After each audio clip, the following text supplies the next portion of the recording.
أعوذ بالله من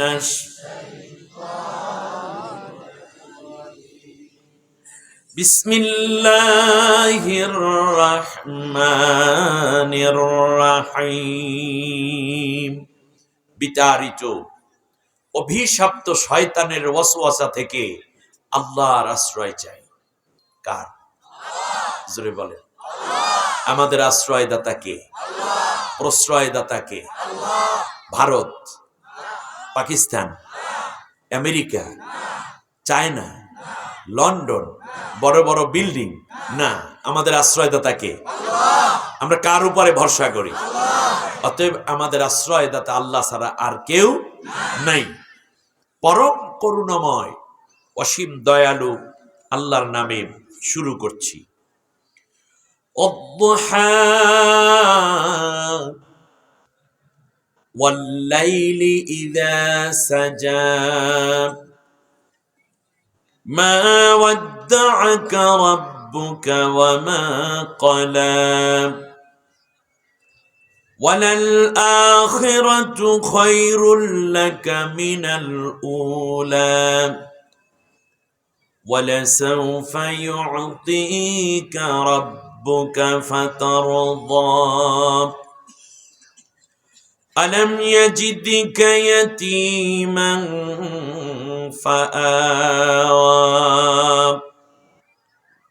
ووجدك ضالا فهدى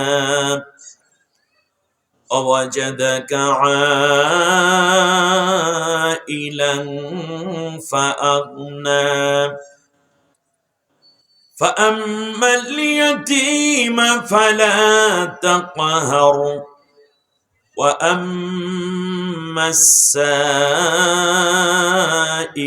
فلا تنهر وأما بنعمة ربك فحدث آمنت بالله।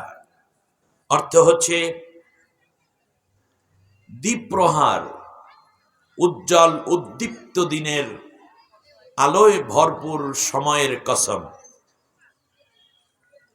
রাতের শপথ যখন তা নিশীথে গভীরতায় পৌঁছে যায়, যখন তা গহীন অন্ধকারে ঢেকে দেয় প্রকৃতিকে, এই রাতের কসম।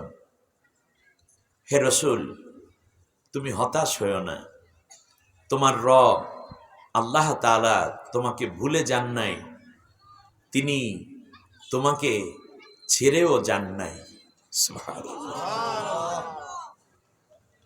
মনে রাখবে, প্রকৃতির নিয়মে যেমন উদ্দীপ্ত সূর্য আছে, ঠিক দ্বীপ্রহারের ভরা রৌদ্রোজ্জ্বল আলো যেমন থাকে, জীবনে আবার কখনো গহীন অন্ধকারও আসে।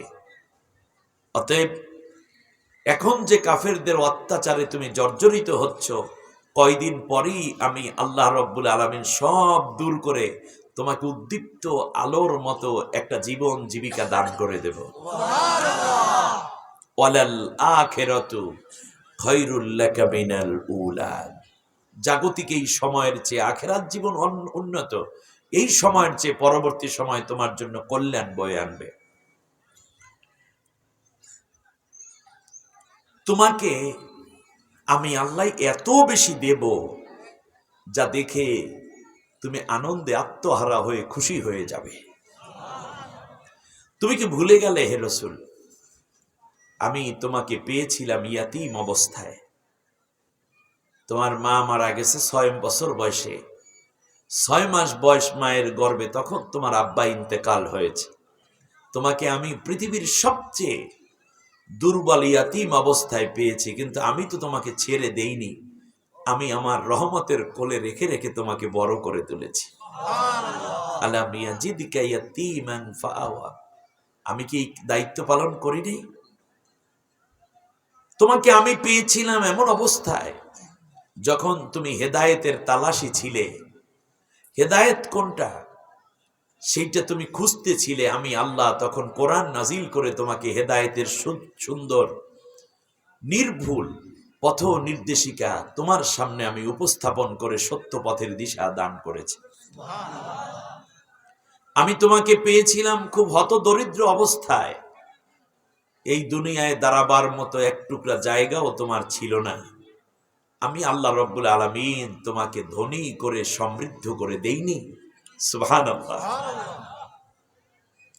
সুতরাং যখন তোমার কাছে কোনো ইয়াতিম আসবে বা যখন তুমি কোনো ইয়াতিমের সন্ধান পাবে, তখন তুমি ইয়েতিমের উপরে কঠোর হবে না, ইয়েতিমের উপরে কঠিন হৃদয়বান হবে না, বরং তুমি তাদের উপর নরম দিল এবং মায়াবী হয়ে যাইও। সুবহানাল্লাহ। আর যদি তোমার কাছে কেউ কিছু চায়, প্রার্থী হয়, তাহলে তুমি তাকে খালি ফিরাবা না। কারণ বিপদে পড়েই মানুষের কাছে কিছু চাইতে আসে, তুমি তাকে খালি ফিরাইয়া দিবে না, ধমক দিয়ে বলবে না এখান থেকে যাও, আমার কাছে এত চাইতে এসো না, এ কথা তুমি বলবে না। কে নিষেধ করতেছেন? কাকে? এর মানে আমাদেরকে আল্লাহ শিখাচ্ছেন তোমরাও যেন ওই রকম হয়ে না যাও।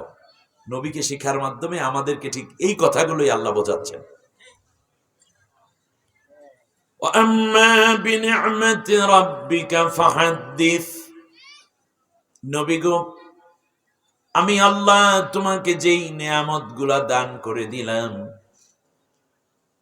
তোমার উপর আমি যেই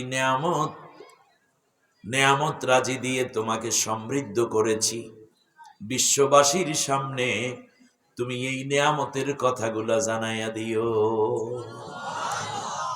তুমি জানাইয়া দিও, মানুষকে বলে দিও যে আমি একদিন এতিম ছিলাম, আমার আল্লাহ আমাকে দয়া করেছেন।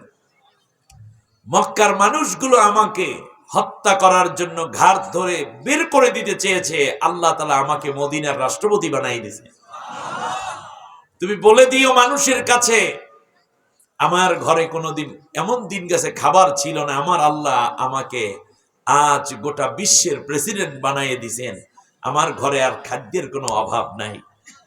তুমি জানাইয়া দিও মানুষকে, আল্লাহ আমাকে স্ত্রী দিয়েছেন, আল্লাহ আমাকে সন্তান দিয়েছেন, সম্মানিত করেছেন।